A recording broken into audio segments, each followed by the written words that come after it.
This is an avalanche of human suffering that's 100% man-made. It is the worst humanitarian catastrophe I've experienced in my lifetime and in my growingly long career in humanitarian medicine.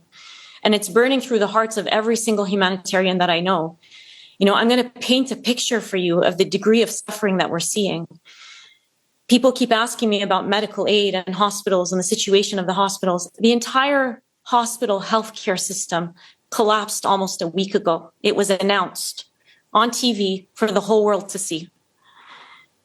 And in that week, there has been indiscriminate bombardment. And I don't even know if indiscriminate is the right term, because it's targeting healthcare facilities, ambulances, churches, mosques, schools, refugee camps, densely populated refugee camps, wiping out entire families in a second, entire multi-generational extended families in a second. There are almost 1,000 families in the Gaza Strip who have had at least 2 members of their family, at least 2 members killed in the last 3 weeks.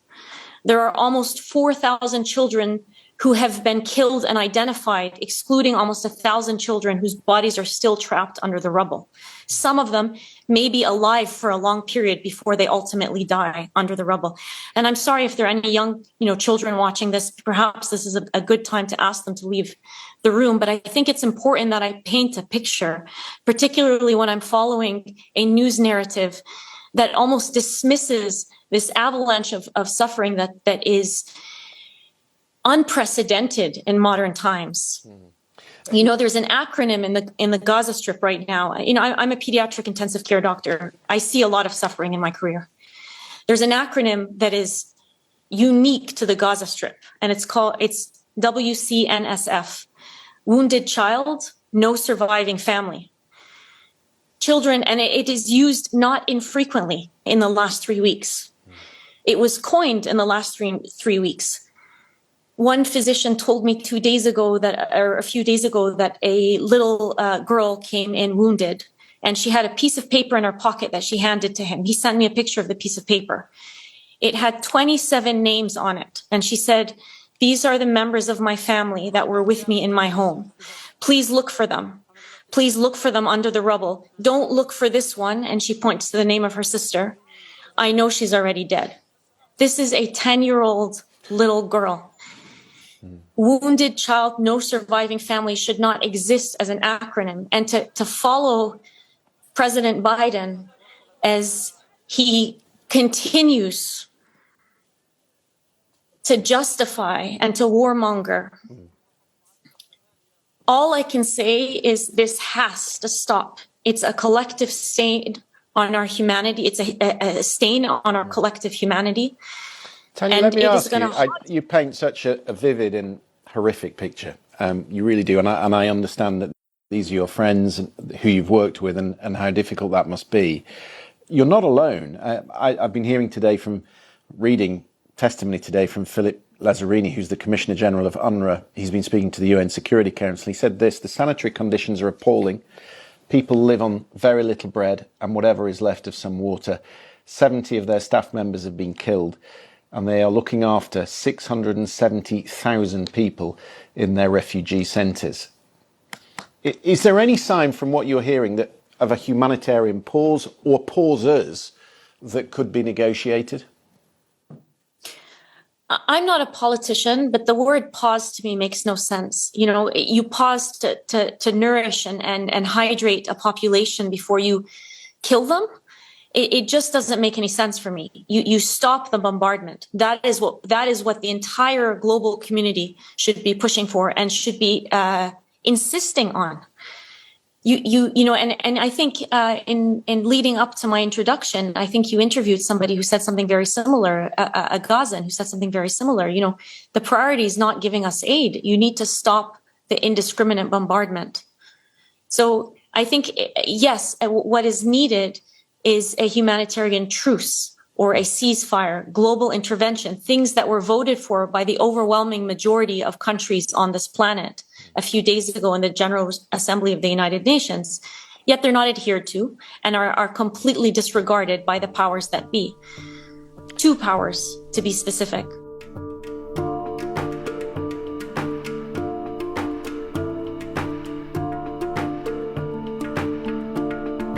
opening clip was pediatric intensive care doctor Tanya Haj Hassan of Doctors Without Borders and a co-founder of Gaza Medics Voices. Today is Tuesday, November 7th, Election Day in America. Control of 4 state governments, 1 key Supreme Court race in Pennsylvania, an abortion measure in Ohio, and more will be decided. For an analysis of the election results heading into 2024 and everything we're up against, yes, that pesky Project 25, and how to overcome it, look out for this week's bonus show only for Patreon subscribers at the truth teller level and higher. You can sign up for that at patreon.com/gaslit, patreon.com/gaslit. Thank you to everyone who supports the show.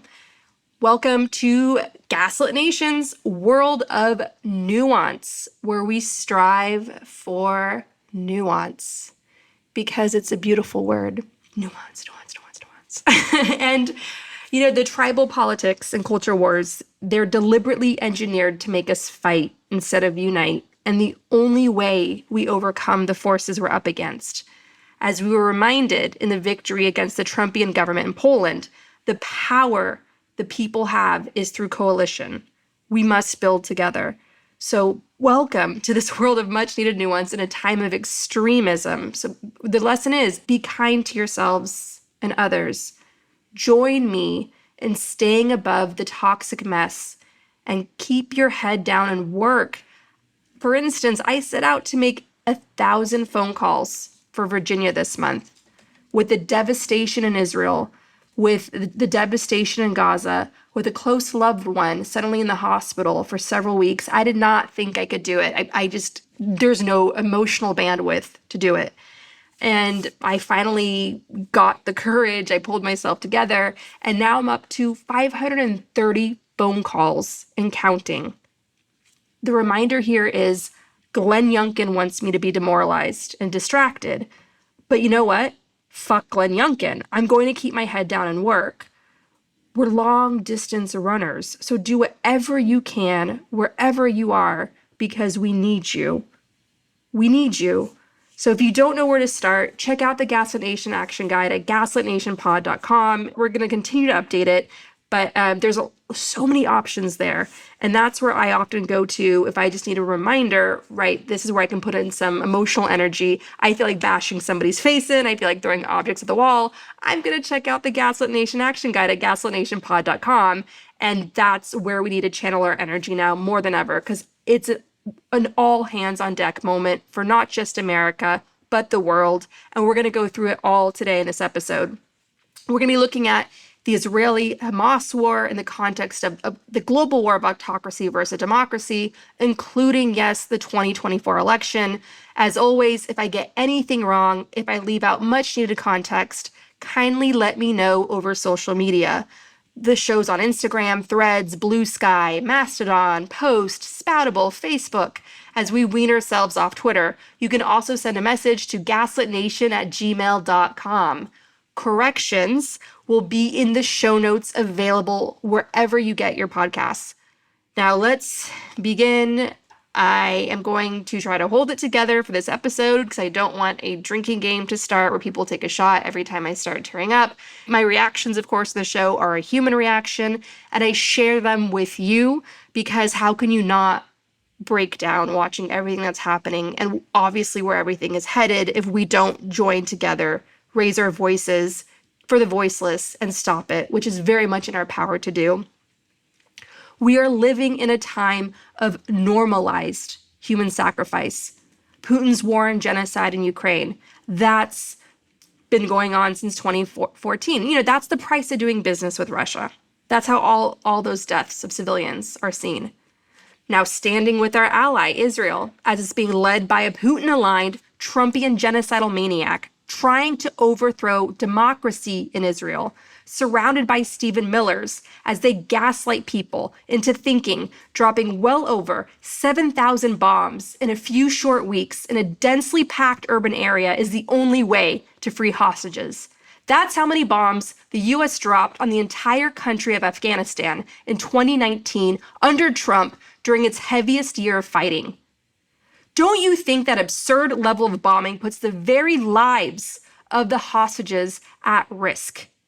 This does not add up. I spoke with a military expert who confirmed you do not need a military expert to know that this does not make sense.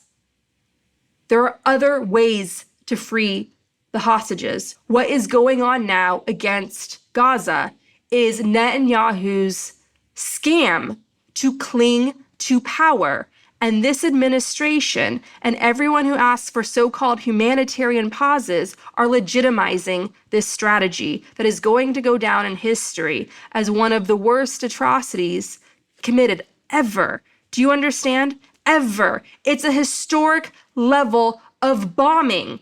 It is a historic level of bombing.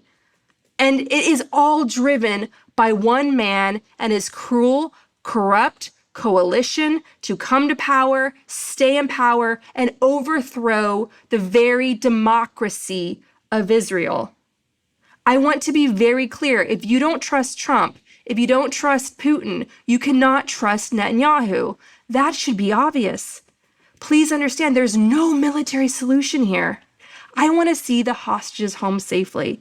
That nonsense, horrifying video Hamas released showing terrorists cradling kidnapped Israeli children is sickening.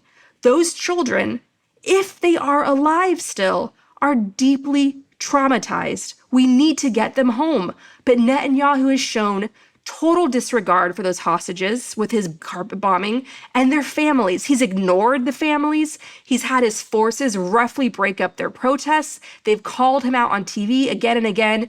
Meanwhile, Netanyahu is busy hiding, busy putting up propaganda images of himself. He's busy fighting the military and the intelligence community, just like Trump fights with our military and intelligence community. Netanyahu, I promise you, does not give a shit about those hostages. And we know this because dropping well over 7,000 bombs puts their lives in danger. Those bombs may kill those hostages directly, or at the very least, that massive carnage is creating such chaos that in that chaos, those hostages may easily be killed, their urgent medical needs not attended to, they're dead. Do you understand the absurdity of this massive historic bombing campaign the corrupt criminal Netanyahu is carrying out just to cling to power and carry out a genocide, delivering on promises to his coalition of Stephen Miller racist terrorists? And the US not being forceful and public to try to put an end to Netanyahu's chaos legitimizes his scheming. Yes, Israel has a right to defend itself, but it doesn't have a right to break international law, and that is what it is. And that is what it is doing. I've never, in all my fucking years covering the worst human rights crisis, seen so many humanitarian aid groups united in calling out a country, not since Russia. And Netanyahu is aligned with Russia because they're both genocidal, corrupt regimes. If you love Israel, this is your moment to protect it by demanding Netanyahu go now. And that ceasefire allows the country to move towards a path to peace. This is common sense. Do you understand me? This is common sense. And I want to speak to people that have some sort of personal cultural connection to Israel. I do too. I grew up with a family that's now in Tel Aviv. I understood this history of the crisis through their eyes. Part of the village that raised me and made me the person I am today, it is an Israeli family, including a strong, ball-busting Israeli woman, a lawyer in Tel Aviv. I learned how to dive in a public swimming pool in Tel Aviv. And I'm telling you, for their own protection, for their own dignity, for the future of that country, we were told growing up that Israel's supposed to be this fucking democracy, that it's a shining light in that region. Netanyahu is making a mockery and has for so long under all of this, and he's leaving a long-lasting scar of genocide on Israel's history. And I don't want to go into the details of all the history. I've done all that on other episodes, so you can go to that if you think I'm leaving stuff out. I'm not going to keep repeating myself over and over and over again in every single episode. Go back to all the other, the several episodes we've done already on the long history, on the long horror of the story. But right now in this moment, we need a ceasefire. We need a ceasefire. We need a ceasefire. We need to stop the gaslighting of allowing this Trump-Putin ego to move the region into a long war, a forever war, just so he can die in power. That is what is happening now. And the US foreign policy team needs to wake the fuck up and stop being complicit in this. And to all the people who are heartbroken, who are in a fetal position, who went off this planet, who can't stand this anymore, I am with you. My internal monologue is horrifying. I see the videos, the children. It's horrifying. I just want to tell you, as a parent, as a mother, one of the most joyful things you get to experience is watching your child eat. There is something so cute about watching your baby eat. It's like seeing a little squirrel munching on its food. It's something, it's like music to the soul. You feel such a sense of relief seeing your child eat. It's just joy to watch. And right now in Gaza, you've got countless children without food who are starving. You've got countless children who are being killed. Some estimates are one every 10 minutes. And don't come after me about saying, oh, that's Hamas propaganda, because that sounds as nonsensical as those Arab nations that are claiming that Israel invented October 7th. That is a false flag. It was like crisis actors or whatever. Okay? The reality is, all of those humanitarian aid groups that are extraordinarily credible, that do life-saving work around the world, that have very strong track records for the most part. Yes, they get shit wrong. Yes, they have some tankies in their midst that want to fight the US and US military through Russian disinformation. Like, I've been all over that. I've covered how Amnesty did some both sidesing nonsense against Ukraine, okay? I've covered those protests carefully. I understand the track record of humanitarian groups having political agendas. But right now, objectively, the documentation is extraordinarily high and consistent, and that is not Hamas propaganda. Those are facts. Dozens of journalists have been killed in Gaza. Dozens of several United Nations aid workers have been killed in Gaza, okay? There's a long history of genocide against Palestinians being carried out by Netanyahu's government. In the West Bank in recent years has seen a surging death toll of Palestinians in the West Bank by settlers, by a culture of criminal impunity driven by this government of Stephen Miller's, and it all adds up. This is not Hamas propaganda. Do you understand? Okay? This is a crisis that has been created and driven by a singular ego that will do anything, as we've seen again and again. Remember, when people tell you who they are, believe them. That is where we are now. So what should be done instead of carpet bombing to free the hostages, end the war, and contain Hamas? It is surprisingly simple. Why? Because the good news is there's so much massive room for improvement here. Famously, before October 7th, Biden's national security advisor, Jake Sullivan, said before October 7th, the Middle East is quiet, meaning the US was on autopilot when it came to Palestine and Israel, as extremist violence was ramping up in the West Bank. Okay, so there's so much more that can be done now. There's so much more, just like the basics that can be done now. And here is what needs to be done. It's a 5-step process. 1, the US must call for a ceasefire. A humanitarian pause is not a ceasefire. There's no military solution for this, okay? There's no military solution for this. The US must call for a ceasefire, and yes, make aid conditional. How can we aid a country openly, blatantly carrying out war crimes? That makes the US in breach of the Geneva Conventions. We are legally obligated to follow international law. Plus, we need to set an example for the rest of the world to follow. Hold Israel to the same standards you hold Ukraine. If Ukraine started mass murdering Russian children, do you think Ukraine would get the aid it needs from the world? No. So hold Israel to the same standards you hold Ukraine. 2, through back channels, the US must pressure the Israelis to replace the current government through a new coalition forming in the current parliament. You don't even need to hold elections. There's the back channels are going to force, really put the pressure on that a new coalition is formed in the current parliament. Netanyahu's enemy number 2 in Israel right after Hamas. His polling sucks. He must be forced out now. Now is the time to do it. Step 3, the US must call for Israel to work with the Palestinian Authority its partner in the Oslo Accords, because they share a common enemy, Hamas. Keep in mind, Hamas came to power, yes, through an election all those years ago, 17 years, then staged a coup and a war against the Palestinian Authority for being too moderate. The Palestinian Authority needs protection. It needs infrastructure. It needs new talent. Israel can guarantee that protection. There are credible grassroots groups which are swelling in numbers in response to this crisis that can be brought in to help develop new leadership, young leadership. In the Palestinian Authority, the current leader, Mahmoud Abbas, is 87 years old, okay? 87 years old. So Israel and the Palestinian Authority can continue the work of the Oslo Accords, bring it back, and have an alliance. Have an alliance. The U.S. allied with the communists in World War II. Yeah, so if you want to defeat Hamas and Iran, just ally with the Palestinian Authority, Israel. Promise them protection. Israel says they don't want to occupy Gaza. They don't want to deal with that headache. Well, then work with the Palestinians to build up a new coalition to bring quality of life back to Gaza, because the Palestinian people suffered under Hamas. Hamas drove that place into the ground, put all of its attention into the terrorism. The Palestinian people suffered, okay? They were caught in the crossfires of Hamas and Israel. So now there needs to be new thinking, new innovation, new leadership, all right? And an alliance must be formed now.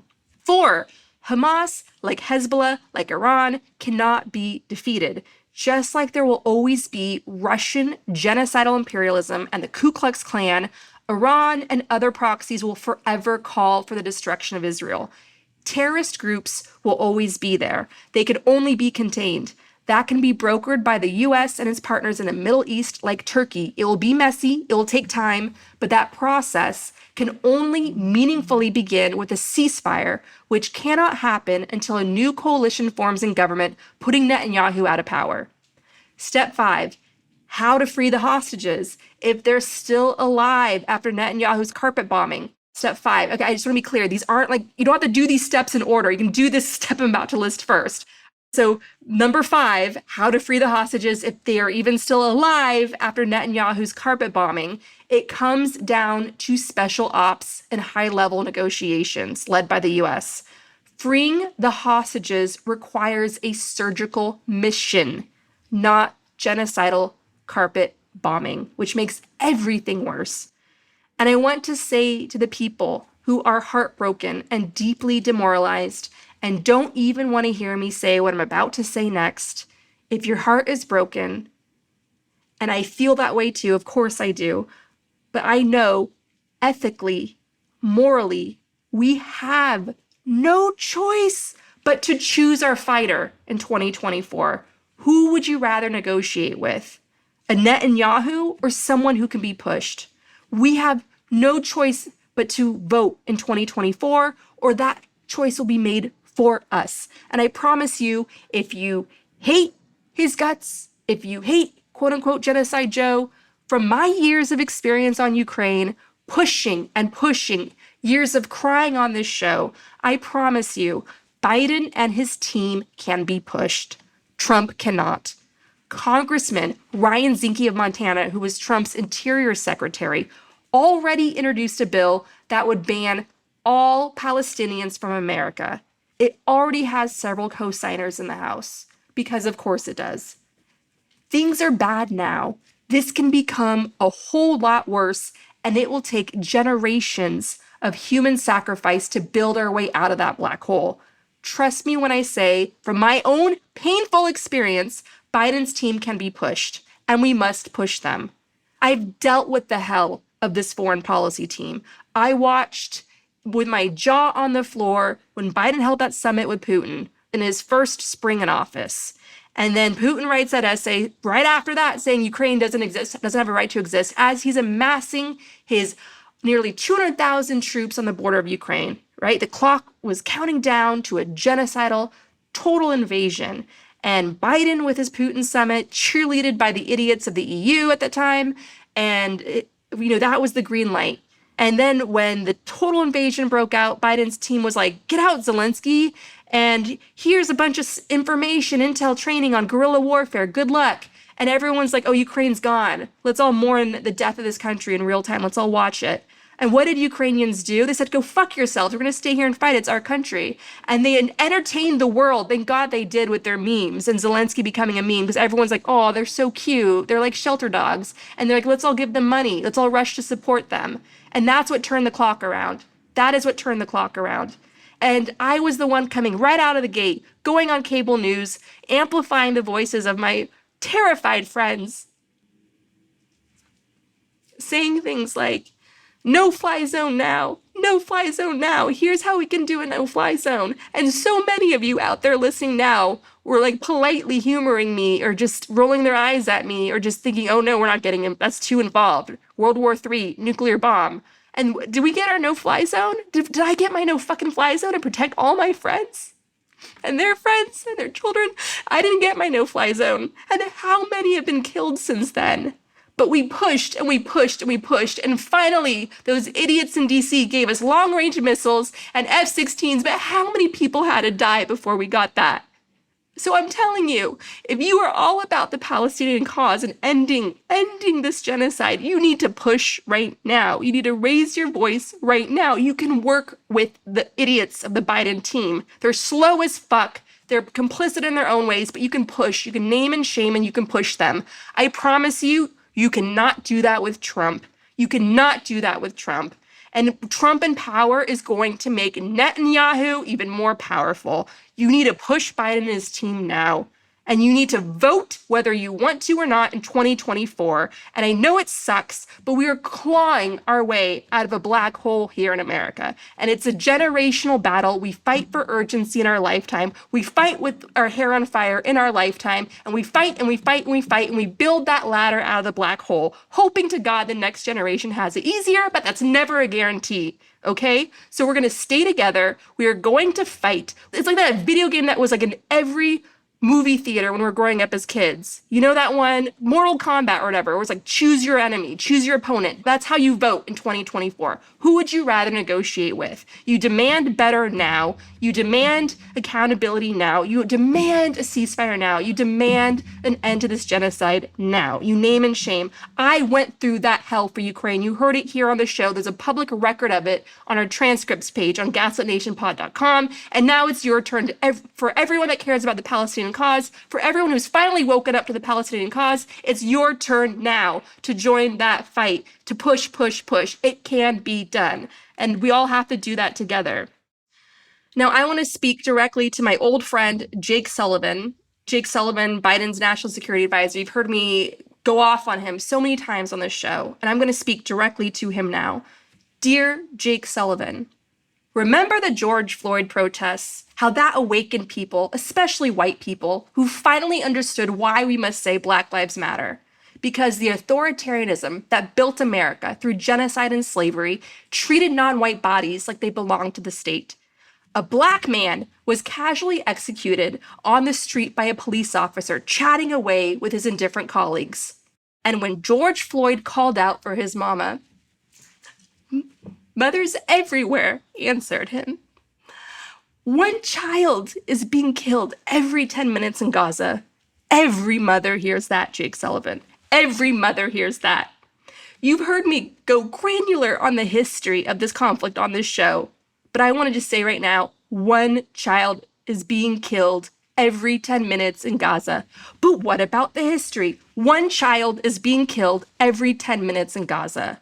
But what about all the Arab states that don't really give a shit about the Palestinians? One child is being killed every 10 minutes in Gaza.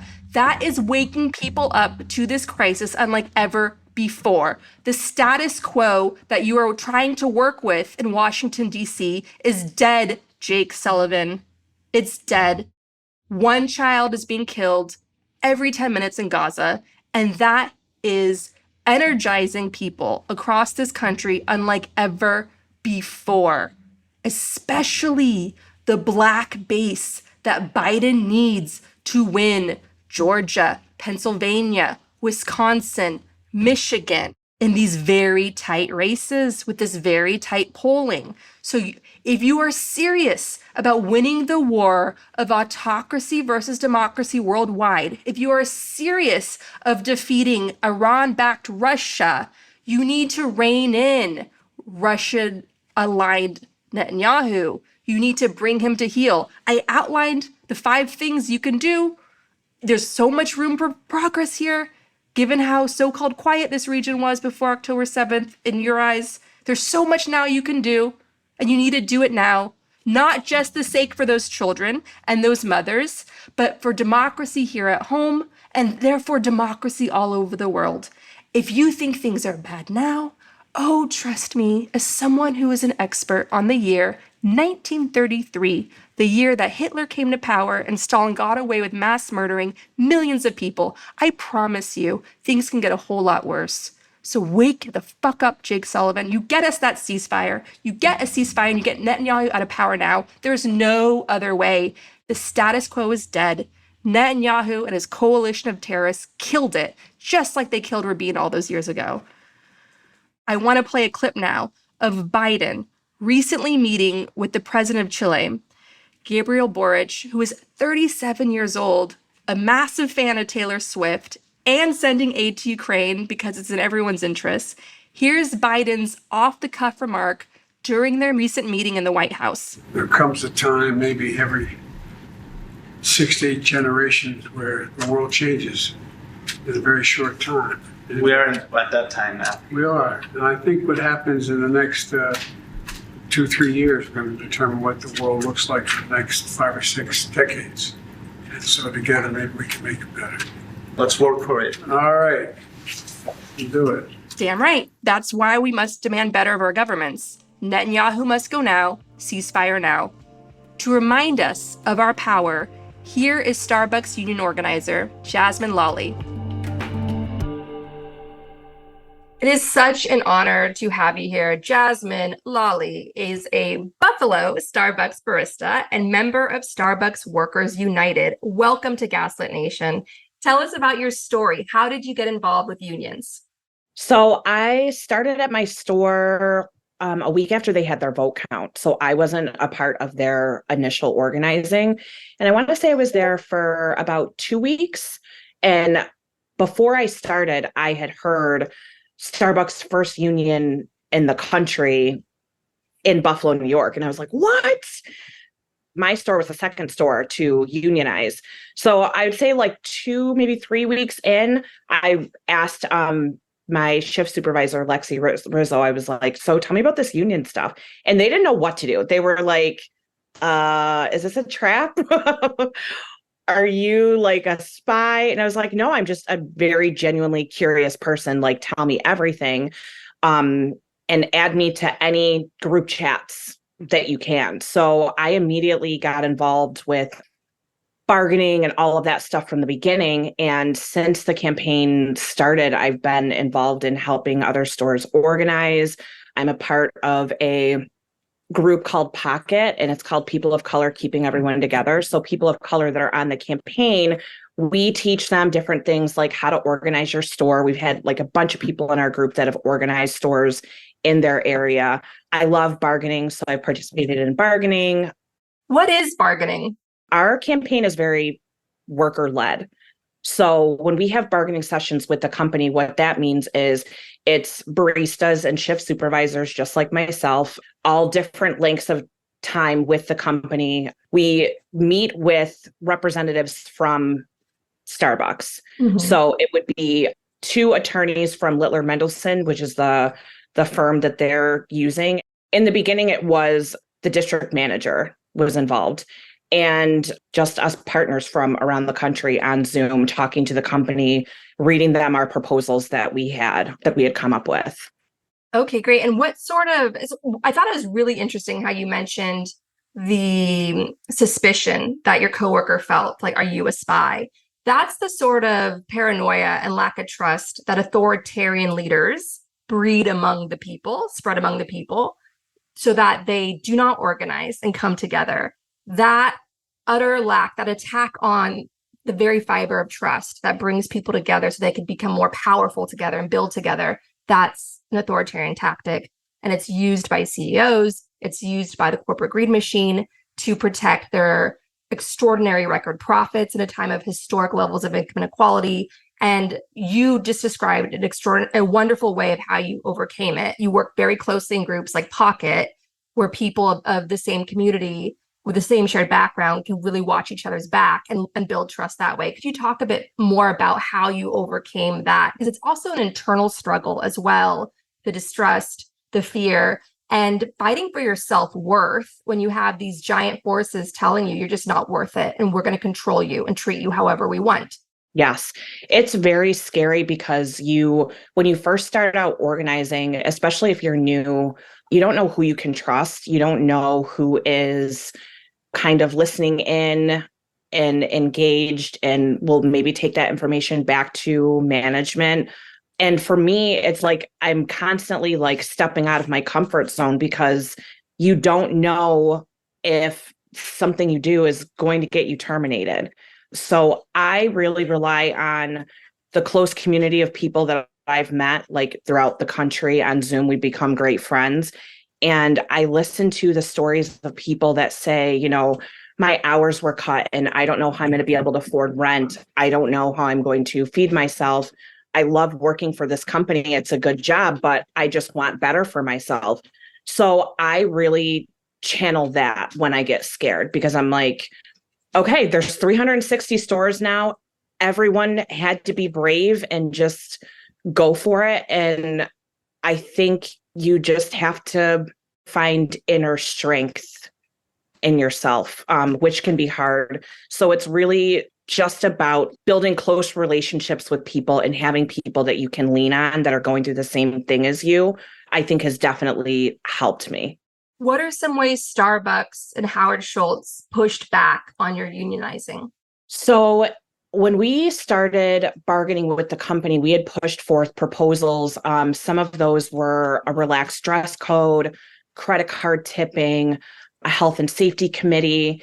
And the company essentially took those proposals and gave them to all of the non-union stores. So they were not offered to us.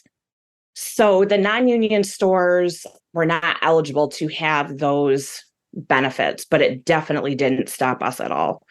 We keep fighting every single day. They also implemented seniority pay, and they raised the pay across the board for everyone that worked at the company. So essentially, like the proposals that we had passed, they were like, great, we're going to use this, and pass them on to all the other stores. So where do things stand now? So right now we're waiting to bargain with the company. We have our proposals ready to go, and more stores are joining the fight every single day. More brave people are coming forth. We're at 360 stores now, which is roughly about like 9,000 partners that have joined this fight with us. Wow. So your union at Starbucks is 9,000 workers strong. Yes. How does Howard Schultz sleep at night? Not very well, I don't think. Can we talk about him for a minute? Because he had that vain bid for president. He was going to get a bunch of attention for himself and spout off running for president. Howard Schultz came up thanks to the generosity of American taxpayers. He had public housing, public schools. And then when he amassed his fortune as CEO of Starbucks, he wanted to pull the ladder that he climbed up on away from anybody else following in his footsteps. Like he just showed such extraordinary greed in his run for president, in his fight against unions. Where do you think that comes from? Were these individuals who did not pull themselves up by the bootstraps? They had our American taxpayer community driven help, and yet they want to chip away at that very security net for the rest of us. What do you think is driving that in people like Howard Schultz? My personal opinion on it is that he doesn't want a union at Starbucks at all. He wants the relationship to be between us and the company. And greed is a hell of a thing. And why, you don't want to share the wealth with the people that are working on the front line, making billions of dollars for your company every day. will never understand it, especially, from someone that's come from humble beginnings. Why wouldn't you, want the same for the people that work at your company?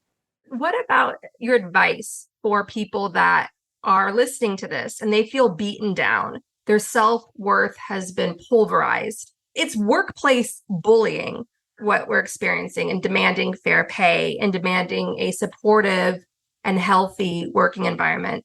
It's bullying to try to push for that, advocate for yourself, and get gaslit and emotionally abused and have all these threats against you. What advice do you have for people who are in that situation now? And where should they start if they want to join a union or build a union if one doesn't exist for them where they are? If you want to build a union in your workplace, the first thing that I would recommend is talking to someone that you work with that you trust, and understand that as a worker, as a laborer, you have more power than your bosses do. And I think a lot of times, like, these managers are they're afraid. And so they think that by intimidating you in the psychological warfare that you'll just quit. And there's so much strength and power in you coming together with your coworkers and wanting better for yourself. So I would keep a strong network of people around you, talk to people in different industries, just gather whatever information that you can, and keep in the back of your mind that you're changing history for generations to come, and that this is bigger than you. That's what gives me hope every day, because you're really changing lives. We're all standing up right now and we're saying, enough, we've had it. We deserve to make a living wage, to be able to save to go on vacation and not work to live. We should all just share the wealth. Exactly. And I think if you keep a strong circle of people around you to lean on, I think that's most important, because you're absolutely right. It's mentally and physically exhausting, but I think that power in numbers, having your coworkers behind you, it's so powerful. Absolutely. And this is really a moment for unions. They're finally coming. They're finally building back again. What do you say to those, including the mainstream media spin on it, that call unions or use dog whistles to try to paint unions as socialist and entitled? I would say that we all just want our fair share, and we want to be treated with dignity and respect. A lot of managers, it's almost like they're on this power trip because they have a different title than you. So they think that it's okay to push you around, bully you just to try to get you to leave. And no, I'm not leaving. I deserve to be here.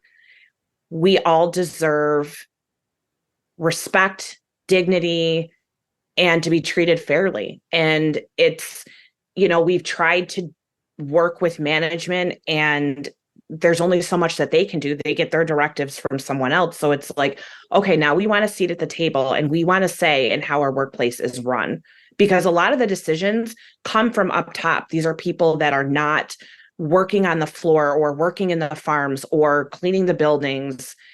So when decisions come down, it's like, that doesn't make sense. And we just have to take it. And we're like, no, we're taking our power back. It's incredibly destabilizing and disruptive to your lives. And it chips away at the quality of life that you live. And that disrupts and is intrusive on your own home life. And if you have a partner, a husband or a wife, kids, you have to be strong for that family unit. You need to have downtime. You need to have quality relationships to sustain you, for your own mental health, your own physical health and well-being. And in economic justice is the foundation of that. And I also think that it helps to step away and do something totally different. I love to cook. I love to talk to friends and family. Just get out and do something different, something that's just for you, even if it's 10 minutes, 15 minutes, whatever, just a little something that'll bring you joy. Absolutely. You are so inspiring. You need your own podcast, even if it's like your own YouTube channel. Yes. Like 5 minutes of Jasmine. Yeah. Once a week, hit send. So I want to talk specifically about servers, the dining industry, waiters, baristas, and so on. That is a industry that's in flux. So you have times of feast and famine. You have the seasons, right? Where in the summer, business is high, and then in the off season, it plummets, and then suddenly these servers have their hours drastically cut, or they're just suddenly fired. That is such a anxiety-ridden way to live. Could you speak to that? I mean, you've written about that in your experiences, but how can unions help bring greater stability with that? I think with unions, there's a contract that management has to follow. Right now, management is writing their own rules. Every business is kind of run like its own little operation. And with a contract, you have things that are set in stone that says, no, you're going to respect me. This is my availability. I need consistent hours to be able to work and live. These are the guidelines that you are to follow, not some vague handbook that is up for interpretation. Yes, absolutely. Because when you don't have control over your own life, it's just anxiety that produces in you. Like you're just completely vulnerable to these much larger, more powerful forces. What is your hope in this moment in America as you have these strikes, people unionizing? What do you want to happen in the coming years to secure our democracy through economic justice? What do you hope to see? I want everyone to join a union. Unionize your workplace. I think the climate right now is super hot for unions. You have all of these companies that typically don't go on strike, haven't been on strike in years, using it as a last resort to show their power, and it's working. And I think the most important thing to realize is that it's oftentimes a marathon. There's no quick fix at all. So you have to prepare yourself for that on the front end, because if you don't, then your feelings get hurt. Management and these corporations think that they can just bleed us dry because they have more money than we do, but we are the ones that are running the stores, working in the farms, cleaning the buildings. And if all of that stops, they're not picking up a mop or a broom or, coming to make drinks or pick produce at the farm. So I think there's so much power in withholding your labor. Just for the disinformation war that the 1% is waging against the people, again, during a time of historic, obscene levels of income inequality. And remember, our dear listeners, economic instability, like what I just described, that is a breeding ground for authoritarianism. This is so dangerous to our democracy. Just to sort of guard us against the disinformation, what are some ways that the CEOs, the corporate fat cats, like to play the victim and gaslight and blame unions? What should we look out for there? I think first and foremost, you need to, knowledge is power. Knowledge is power. Keep in mind that most of these managers, they don't know the law. And when you're armed with knowledge, it's like your shield of armor. No one can take that away from you. So if your boss is challenging you about, I can't even think of an example off the top of my head, you can say, no, I know what my rights are. This is not legal. And a lot of times that pushback gets them to back off because they don't know either. They're just kind of following whatever vague directive they're getting from corporate. So I think you need to keep yourself informed of what your rights are first and foremost. And also, the corporations like to blame unions, the workers, on rising prices that they pass on to the consumers to try to pit the workers against each other. That's a big one. And a lot of times, like if you do the math, it's like, well, if you were just to pay, your workers a living wage, you would still have millions of dollars at your disposal anyway. So it's like, they will paint the union in a negative light, like, oh, they just want your union dues, or just work with us. We're a family. When you join the union, we can't talk anymore. We can't work with you. And it's all tears, fears, and smears. They're just trying to dissuade you. A lot of times the managers don't really have any power at all. They don't have the power in deciding what your schedule is. That's probably coming from someone corporate, well, we need to cut the labor. No. We know that we have earned this much labor for this store. Why aren't we being scheduled for that labor? I think it's so important to just keep yourself informed, keep your coworkers informed, because management will do whatever they can to try to get in your ear, make you feel sympathetic. And a lot of people think that joining the union is something against their manager. No, it's empowering for you and for your coworkers to have a contract, something set in stone, so that you can control the hours that you work and the wages that you make. Because if you have a bad manager that doesn't care if you eat or are able to pay rent, there's nothing you can do about that. When you have a set contract, you have thousands of people behind you, that is everything. They can't dispute that. In terms of resources, like where should people go? Is there a website or a book that really helped you? I love to talk to people. So I will talk to anyone. And you came to the right place. Yeah. And pick their brain about where to start. If you're thinking about starting a union at your workplace, what you want to do is you want to talk to your coworkers that you trust first and talk to them about the workplace. And you really want to, it's called agitating them, like, hey, how did your shift go? Like, are you getting enough hours? We haven't seen like a decent pay raise in years. And then you can say to them, we can change that by starting a union at our store. We can set the terms and conditions in which we work and our pay. And then what you want to do is you want to research a union in your area and contact them. And you want to make sure that you have buy-in from your coworkers as well.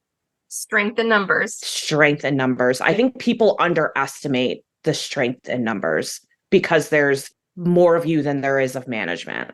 And they know that. They're actually more scared of us because that's why they have to resort to these terror tactics, I think. Yes. So all this reminds me of Ukraine's Euromaidan 2013, 2014 Revolution of Dignity, where it was this popular uprising, people from all walks of society. You had graduate students, you had workers of all kinds, you had even small business owners and executives, mothers, fathers, children descend on the square for months-long protests. And they're fighting the extreme corruption in Ukraine. They were extremely organized in forcing out the Ukrainian Donald Trump, who then fled to Russia, where he's been in exile ever since.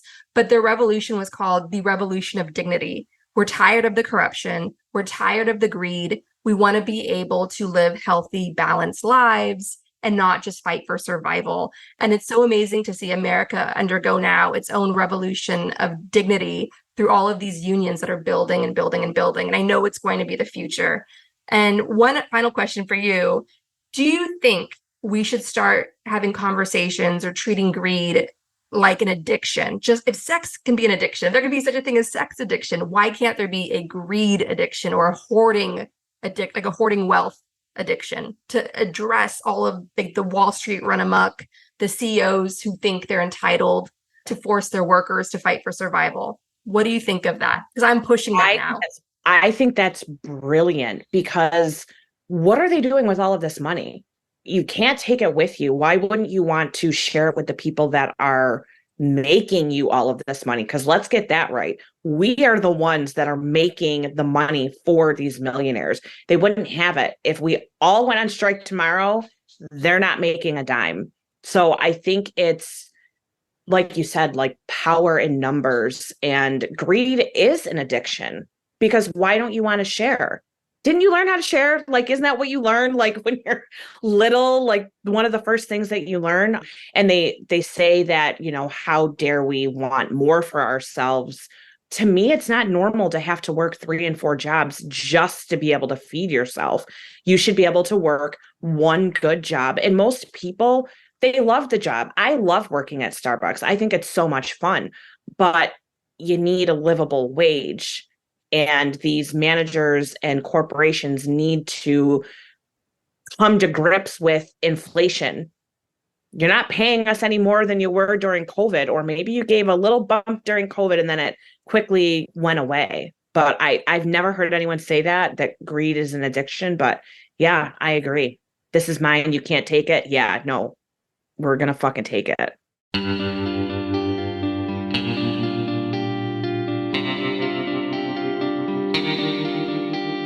Our discussion continues, and you can get access to that by signing up on our Patreon at the Truth Teller level or higher. Stay focused. Channel your rage into the Gaslit Nation Action Guide at gaslitnationpod.com. There are lots of ways to chip in, and we need you now more than ever. To help civilians caught in the crossfire of the Israel-Hamas war, donate to Doctors Without Borders at doctorswithoutborders.org. We also encourage you to donate to the International Rescue Committee, a humanitarian relief organization helping refugees from Ukraine, Syria, Afghanistan, and Gaza. Donate at rescue.org. And if you want to help critically endangered orangutans already under pressure from the palm oil industry, donate to the Orangutan Project at theorangutanproject.org. Gaslit Nation is produced by Andrea Chalupa, that's me. Our production manager is Nicholas Torres, and our associate producer is Carlin Daigle. Our episodes are edited by Nicholas Torres, and our Patreon exclusive shows are edited by Carlin Daigle. If you like what we do, leave us a review on iTunes. It helps us reach more listeners. And check out our Patreon. It keeps the show going. Original music in Gaslit Nation is produced by David Whitehead, Martin Vissenberg, Nick Farr, Damian Arriaga, and Carlin Daigle. Our logo design was donated to us by my dear friend Hamish Smith of the New York-based firm Order. Thank you so much, Hamish. Gaslit Nation would like to thank our supporters at the producer level on Patreon and higher. Withrow C. Newell, Chickwin, Lily Wachowski, Kenny Main, John Schoenthaler, Ellen McGirt, Larry Gasson, Karen A. Deal, David Collier, Karen Heisler, Ann Bertino, Stephanie Brandt MD, John Millett, David East, Ida, Joseph Mara Jr., Julie Matthews, Mark, Matthew Womack, Sean Berg, Kristen Custer, Emmy, Kevin Gannon, Mike Christensen, Sandra Collins, Katie Masuris, James D. Leonard, that was my Oprah voice, Leo Chalupa, Carol Goldstad, Jason Banky, Marcus J. Trent, Joe Darcy, Ann Marshall, Jeremy Lewis, Trigve, D.L. Singfield, Nicole Spear, Abby Rode,